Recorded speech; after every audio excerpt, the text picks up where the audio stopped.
Good morning friends, আজকে আমরা বেরিয়ে পড়লাম। এখন সকাল 7:30 আর বাইরে টেম্পারেচার 5 ডিগ্রি। তো আমরা গঞ্জি থেকে বেরিয়ে পড়লাম। আজকে যাব আদি কৈলাসের দিকে। আদি কৈলাস রাস্তা খুব একটা ভালো নয় বলছে, দেখা যাক কীরকম কী অবস্থা।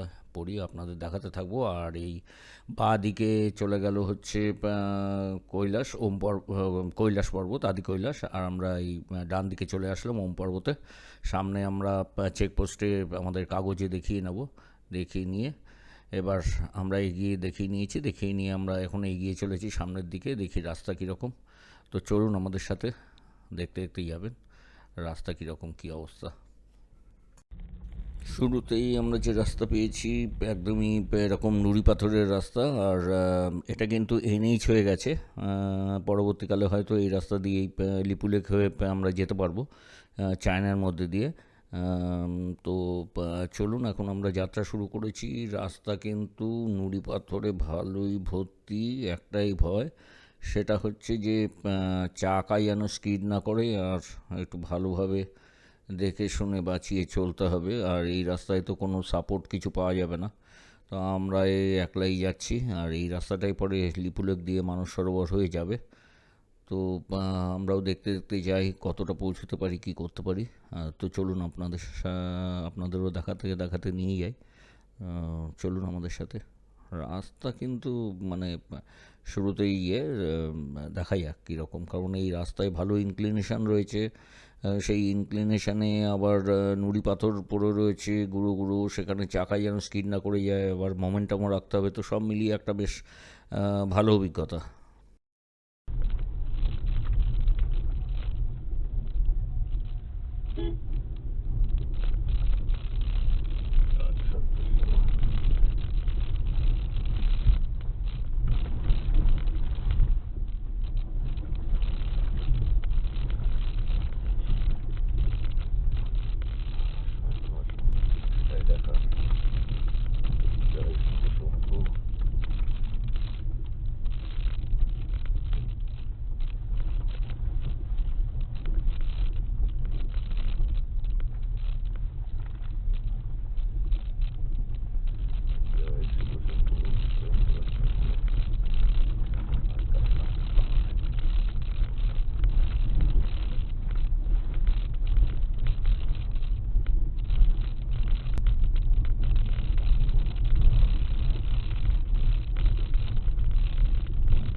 খুব বেশি করে পিকআপে চালালে গাড়ির নিচে লেগে যাওয়ার চান্স।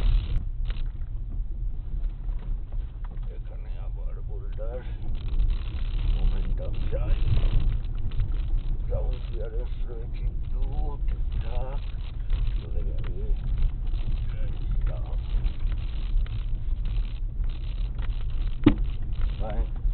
লাগলি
কালাপানি।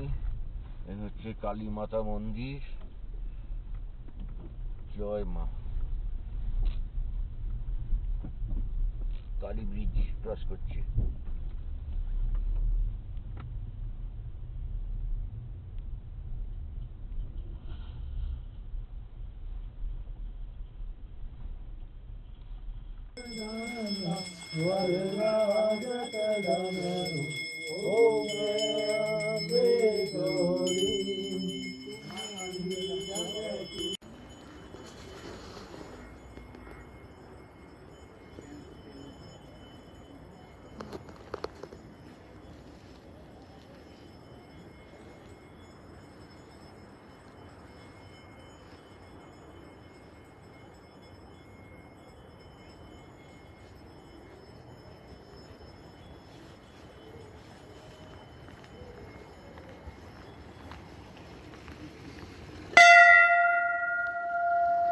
पानी में लिखा हुआ है ये देखो, जय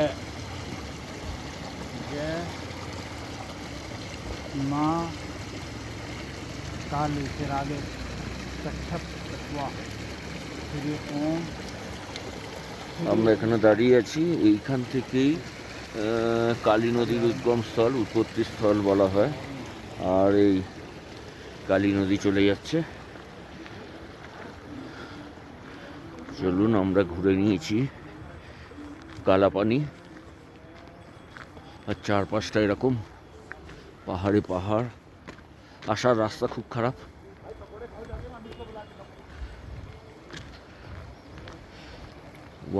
ওয়ান বীর মারাঠা, আচ্ছা এখানে বোধহয় মারাঠা রেজিমেন্ট। আমরা কালী মাতার মন্দির দেখে নিয়ে এইবার এখান থেকে গিয়ে চললাম ওম পর্বতের দিকে। তো চলুন, ওম পর্বতের দিকে যাওয়ার সময় আমাদের বোধহয় আরও এক দুবার দেখাতে হবে। তো কাগজ আপনারা সবসময় সামনেই রাখবেন, পাস যেগুলো পাওয়া গেছে, পাসের জেরক্স কপি, অরিজিনাল সবই রাখবেন। তো আমাদের সামনে আবার এই গাড়ি চেকিং হচ্ছে, তো আমরা এখানে আবার একবার চেকিং করিয়ে নেব। তো এখানে সব এন্ট্রি করিয়ে নেওয়ার পর আমরা আবার এগিয়ে যাব ওম পর্বতের দিকে। অনেকটাই দূর আছে এখনও।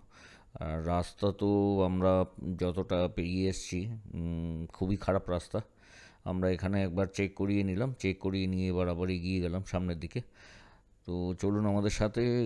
এদিকের রাস্তা তো বলছে মোটামুটি ভালো, কিন্তু এই কালী নদী পর্যন্ত আসার রাস্তা খুবই খারাপ, এবং গাড়ির গ্রাউন্ড ক্লিয়ারেন্স ভালো না থাকলে কিন্তু নিচে লেগে যাওয়ার খুব চান্স নুড়ি পাথরের। তো এখানে আমরা আরেকবার দেখিয়ে নিলাম, সেকেন্ডবার দেখিয়ে নিলাম, আর দেখিয়ে নিয়ে আমরা আবার এগিয়ে যাচ্ছি ওম পর্বতের দিকে। সামনের দিকে প্রকৃতি এক এক রকম, মানে টার্নিংয়ে, প্রত্যেকটা টার্নিংয়ে এক এক রকম লাগছে। মনে একটাই সাহস লাগছে এখন, যে রাস্তাটা আমরা ক্রস করে এসেছি সেই রাস্তার থেকে অনেক ভালো রাস্তা।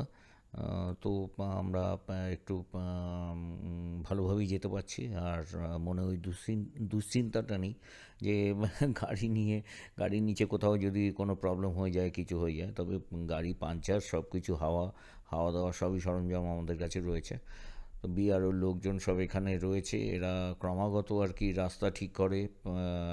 আর্মির লোকজন রয়েছে, আর্মির বেশ কিছু মানে ক্যাম্প আছে, যেগুলো সিকিউরিটির জন্য আমরা দেখাচ্ছি না, আমরা খালি রাস্তাটাই দেখাচ্ছি। আশেপাশের প্রকৃতিটাকে উপভোগ করতে করতে আমরাই যাচ্ছি। আর তো চলুন আমাদের সাথে যাই, আমরা দেখি। খুব সুন্দর লাগছে। ওই ধুলো প্রচুর, যা মানে কাচ নামিয়ে যাওয়ার মতন অবস্থা এখানে নয়। আমরা এখন যে ব্রিজটা ক্রস করছি, এটা ওম ব্রিজ। তো আর্মিরা সব এরকমভাবে ব্রিজ বানিয়ে রেখে দিয়েছে, তো এদের জন্যই আমরা যেতে পারছি। আর বিআরও আছে বলেই আমরা গাড়ি নিয়ে এত দূর আসতে পারি। আর অ্যাডভেঞ্চার যাদের মনে রয়েছে, মানে যারা অ্যাডভেঞ্চার করতে ভালোবাসে, তাদের জন্য তো এই রাস্তাগুলো একদম মানে স্বর্গের মতন। আর অবশ্যই রাস্তা স্বর্গে যাওয়ার মতনই, কারণ আমরা অনেক উপরে উঠে আসছি ক্রমশ নিচের থেকে, আর টেম্পারেচারও সেরকম কমে আসছে। আর কাছে নামিয়ে আমাদের যেতে হবে, কিছু করার নেই। আর দেখতে দেখতেই যাবো, আপনারাও দেখুন। সত্যিই সুন্দর, বেশ মানে অদ্ভুত রকমের। সামনের দেখুন আকাশ কীরকম, মানে কত পরিষ্কার। আমরা এগিয়ে চলেছি বিআরওর বানানো রাস্তা দিয়ে। আর এটা ওই নেপাল, চায়না আর ইন্ডিয়ার একটা ট্রাই জাংশন, যেখানটা ওম পর্বত আমরা যাব।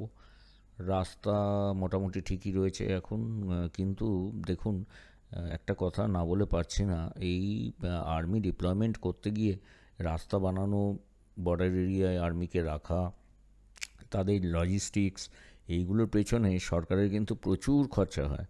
তো এইসব রাস্তায় যখন আসি আর যখন দেখি যে আর্মিরা কাজ করছে বা ইয়ে করছে, তখন মনে হয় যে হ্যাঁ ঠিক আছে, কিছু ট্যাক্স তো সরকারের পাওয়াই উচিত এই সব ডেভেলপমেন্টের জন্য। তো ডেভেলপমেন্ট কিন্তু হচ্ছে। জানি না এর আগে যারা মানে 10 বছর আগেও যারা আসবার চেষ্টা করেছেন, বা 5 বছর আগেও রাস্তার কী ধরনের কন্ডিশন ছিল আমি জানি না। তবে রাস্তার কন্ডিশন এখন কিন্তু ক্রমাগত বর্ডার এরিয়ায় অনেক ডেভেলপমেন্ট হচ্ছে। তো সেই ডেভেলপমেন্টের দৌলতে আমরা এই বর্ডার এরিয়ায় আসতেও পাচ্ছি। সামনের রাস্তা দেখুন, পাহাড়ের গা দিয়ে কেটে রাস্তা তৈরি হয়েছে, আমরা ওই সামনের পাহাড়ের ওই রাস্তায় উঠে যাব। আমরা এই নাবিডাং ব্রিজ ক্রস করলাম, ক্রস করে সামনের দিকে এগিয়ে যাচ্ছি। আর যত এগিয়ে যাচ্ছি ততই ওপরে উঠছি। আর দেখুন সামনের দিকটা কত সুন্দর লাগছে, মানে প্রকৃতির দেখবার জন্যই আসা। আর ছোট ছোট এগুলো সব আর্মিদের থাকবার জায়গা, বিয়ারও থাকবার জায়গা। দেখুন ওরা ওপেন কীরকম এয়ারের মধ্যে ওই ছোটোখাটো একটু ইয়ে করে কত কষ্টের মধ্যে ওরা থাকছে আমাদের সুবিধার জন্যই, আর আমরা বাড়িতে নিশ্চিন্তে এসির মধ্যে ঘুমোচ্ছি। তো কষ্ট তো ওরা করছে, আর্মির লোকজন কষ্ট করছে। আর্মিদের জন্য অবশ্যই মানে মনের অন্তর থেকে কৃতজ্ঞতা। আর আমরা এবার এগিয়ে চলি, উপরের দিকে ক্রমশ উঠে যাচ্ছি। আর রাস্তা কিন্তু ব্ল্যাকটপ বলে কিন্তু কিছু নেই, মানে এদিকে সবই হচ্ছে ওই রকম রাস্তা। আর ওপরে উঠতে হচ্ছে এক একটা টার্নিংয়ে, মানে অনেকটা উঁচু উঠে যাচ্ছি। গাড়ি কিন্তু একটু একটু করে হাঁপিয়ে উঠছে, আর আমরা ক্রমশ উপরে উঠছি এবার।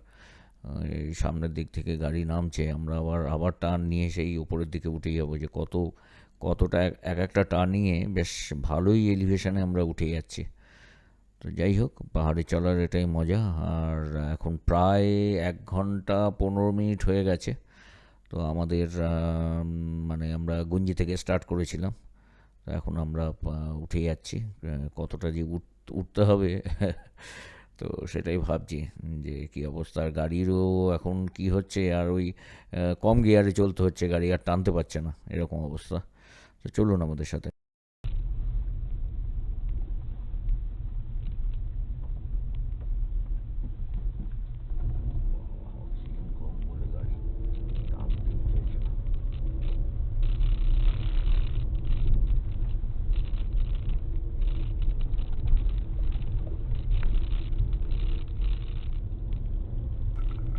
আমরা অনেকটা উপরে উঠে চলে এসেছি। আর গাড়ির অবস্থাও মোটামুটি হাঁপিয়ে গেছে, সেকেন্ড গিয়ারে তুলতেই গাড়ি আর উঠতে চাইছে না, এরকম অবস্থা।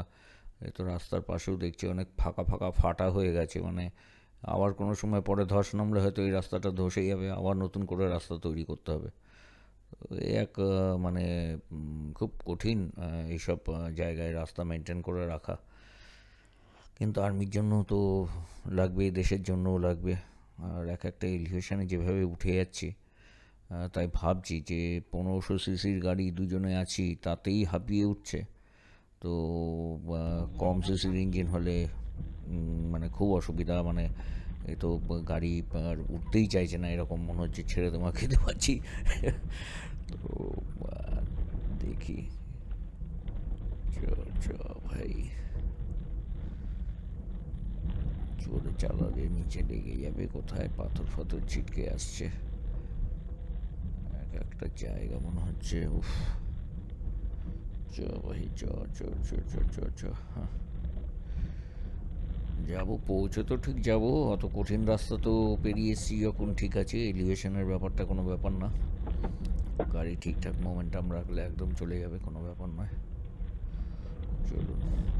জল আসলো কোত্থেকে কে জানে, বরফ আছে, জল আছে।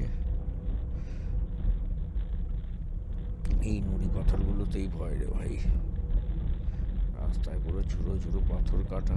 হ্যাঁ, লাগছে ওর নিচে। টায়ারের থেকে ছিটকে ছিটকে গিয়ে পাথর নিচে লাগছে।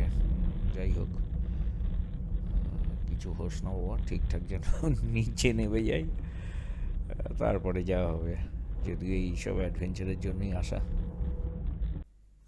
এবার আমাদের ধৈর্য আর থাকছিল না, এই ধুলো উড়িয়ে এবার আমরা এগিয়ে চললাম সামনের দিকে। আর সামনের গাড়িটাও এত ধুলো ওড়াচ্ছে, মানে কাঁচ তুলে দিতে হচ্ছে, কাঁচ নামানো যাচ্ছে না। আর এই দিকে পুরো যদি পাহাড়গুলো দেখেন, একদম ন্যাড়া পাহাড়, এখানে কোনো কিছু নেই, মানে অক্সিজেন তো কোনো ব্যাপারই নেই। তো অক্সিজেনের কিন্তু এখানে একটু প্রবলেম আছে। হ্যাঁ, তো সেই অনুযায়ী যারা বয়স্ক যারা আসবেন তারা একটু দেখে শুনে আসবেন। তো আমরা এগিয়ে চলি, আর আমাদের সাথে আপনারাও চলুন। রাস্তা কিন্তু যথেষ্ট চওড়া, আর এই রাস্তাতে আমরা ওভারটেকও করে ফেললাম। তো চলুন ওভারটেক করে এগিয়ে যাই। আমরা এখন এগিয়ে চলেছি ওম পর্বতের রাস্তায়। রাস্তার অবস্থা আপনারা দেখছেন এরকমই। আর ওম পর্বতের মোটামুটি উচ্চতা আর কি, এটা প্রায় ওই 5590 মিটার, মানে প্রায় 18,000 সামথিং হয়ে যাচ্ছে। তো 18,300 এরকম একটা হাইট হয়ে যাবে।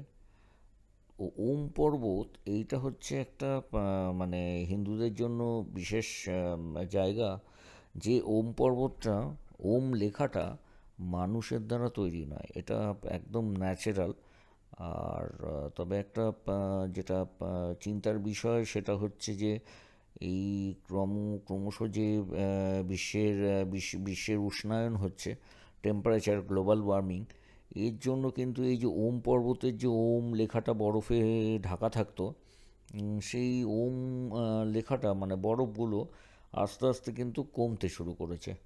তো সেটা জানি না, মানুষ যত সভ্য হবে, যত গাড়ি ঘোড়ার এইদিকে চলাচল বাড়বে, ততই তো টেম্পারেচার বাড়বে আর বরফ থাকবে না।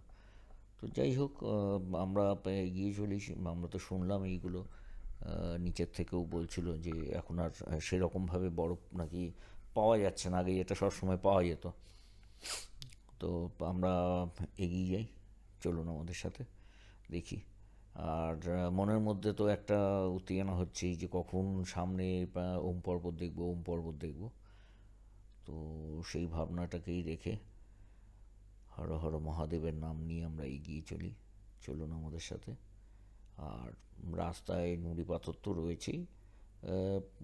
হ্যাঁ, অনেক কিন্তু পাথর চাকার সাথে ঘষে গিয়ে গাড়ির নিচের বনেটে ধাক্কা খেয়ে লাগছে, কিছু করার নেই। আর আমাদের আজকেই এখানে দেখে, মানে আমাদের যে প্ল্যান রয়েছে সেটা হচ্ছে আজকেই আদি কৈলাস দেখে আবার গুঞ্জি ব্যাক করে আমরা নিচে নেমে যাব, পিথোরাগড়ের দিকে চলে যাব। কারণ আমাদের হাতে সময় নেই। কম সময়ের মধ্যেও মানে সব ইচ্ছা পূরণ করা তো করতে হলে যা হয় আর কি, একটু তাড়াতাড়ি চলতে হবে, আসতে হবে, তাড়াতাড়ি প্ল্যানগুলো করতে হবে। ইচ্ছা থাকলেও মানে সামনে যে বসে অনেকক্ষণ সময় কাটাবো, সেই কাটানোটা আর কি হয় না। তো সব কিছুই আছে, চাকরি টাকরি সবই আছে, সব কিছুই মেনটেন করতে হবে। তো চলুন, আমাদের সামনে একটু একটু করে উঁকি দিচ্ছেন তিনি, দেখি কতক্ষণে ওনার দেখা পাই। আমরা অবশেষে পৌঁছে গেলাম, এই পর্যন্তই শেষ। এখানে আমাদের এন্ট্রি করিয়ে নিতে হবে। আর এই যে বাদিকের রাস্তা চলে যাচ্ছে, আমরা এখানে গাড়ি পার্কিং করব, আর এই বাদিকে যে রাস্তা উঠে গেল এইটা চলে গেল লিপু লেক। ভবিষ্যতে এই রাস্তা দিয়ে আর কি মানস সরোবর, কৈলাস মানস সরোবর যেতে হবে। তো আমরা এখানে গাড়ি রেখে এখন ওম পর্বত দেখছি। আমাদের সামনে দেবাদিদেব মহাদেবের প্রতিষ্ঠান ওম পর্বত। তবে বরফ কমেই এসছে, হয়তো এরপরে আরও কিছু বরফ আসবে।